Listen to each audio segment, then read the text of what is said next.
Et je lui ai posé la question, il a dit non, que vraiment que la pression est trop. Donc il doit nous casser vers 10 heures.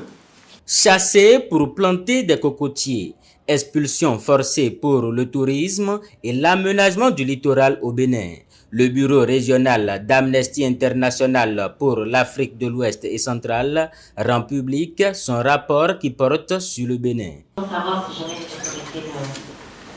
Les résultats des enquêtes ont été présentés à la presse avec à la clé des atteintes aux droits humains. Il s'agit d'Abekete, Awanji, Djefa, Djekpachi, Fignon 1 et Kwapochi. Ces expulsions forcées massives et les dévolutions d'habitations ont porté atteinte aux droits fondamentaux des personnes concernées dans les deux localités que j'ai mentionnées. Ces expulsions, en dehors du fait de ne pas avoir respecté les dispositions du droit, ont eu des conséquences importantes sur les droits économiques, sociaux et culturels des personnes expulsées. Avant les expulsions, le principal problème qu'on a constaté, c'est qu'il y a un manque d'accès à des informations essentielles, en l'occurrence les parts, les plans d'action et de réinstallation, qui sont des obligations légales et qui doivent être menées dans le cadre d'expulsion. Ces parts, nous les avons demandées à plusieurs autorités, nous les avons demandées à l'AMDF, nous les avons demandées à l'Agence béninoise pour l'environnement. Nous n'avons pas pu avoir ces parts, alors qu'il existe à notre connaissance une loi d'accès aux documents administratifs qui est censée permettre d'avoir accès à ces documents.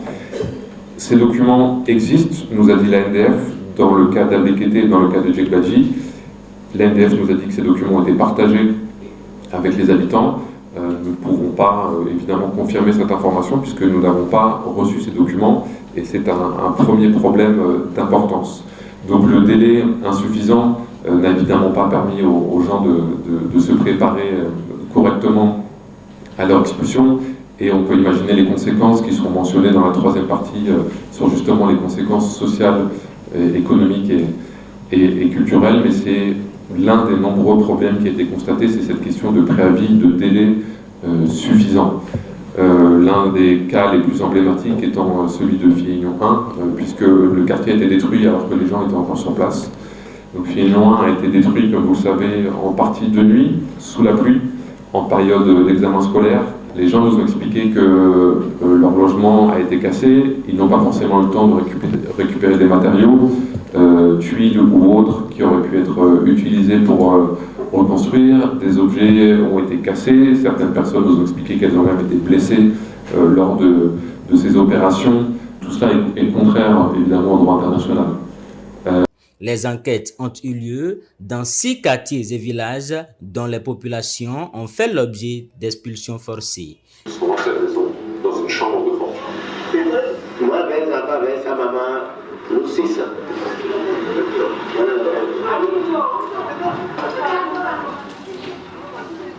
On m'a cassé tout. On est pas plein, un kilo de baba, un briquet. Donc, on voit, il est au Kaga, il est gagné. Donc, il doit dire, nous, Kadi, ni il nous coupe ici. Ok, il a dit bon, que quand ils étaient là avec les bulldozers, que les policiers sont là, ils sont en train de chasser tout le monde, donc sous la pluie. Et alors qu'il y a des femmes enceintes, des enfants, les nouveau-nés. Ces gens-là, ils sont terribles. Ils roulent dans des grosses tests, alors que c'est nous qui les faisons. Ce n'est pas bien. Nous, on était sous la pluie avec nos enfants comme ça. Ils ont dit au bulldozer de rentrer dans les maisons et casser. Donc, on était là. On pouvait faire de bonnes choses, mais on a des gens parmi nous qui ont dit non, restez là où vous êtes. Ils n'ont pas fait ce qu'ils veulent faire. Des centaines d'enfants déscolarisés, des familles divisées et des citoyens contraints à dormir à la Belle Étoile. Amnesty International Bénin dénonce les abus et fait 5 recommandations au gouvernement. Sur soit procédure d'expropriation des propriétaires fonciers à Abekete, tant qu'un accord pour une indemnisation juste n'a pas été trouvé. Prendre des mesures urgentes pour proposer des mesures d'indemnisation et de réinstallation en consultation réelle avec les résidents de Fieillon 1 et en conformité avec le droit international. Mettre en place une commission d'enquête indépendante chargée d'examiner si les indemnisations pour les expulsions liées aux 4 projets présentés dans ce rapport ont été justes et préalables, et si toutes les personnes devant être dédommagées ont bien été prises en compte au regard des normes internationales en la matière. Les 2 dernières disent ceci: s'assurer que les logements des personnes réinstallées à Djefa et à Mandi répondent aux critères du logement convenable selon le droit international. En particulier, garantir sans délai à ces personnes l'accès à des services d'eau potable, d'assainissement et d'électricité, fournir des documents conformes aux droits béninois qui attestent de façon incontestable de leurs droits sur les nouveaux terrains et logements. Mettre en place un plan concerté avec les pêcheurs du littoral pour leur permettre de continuer leurs activités dans des conditions adéquates et respectueuses de leurs droits économiques, sociaux et culturels.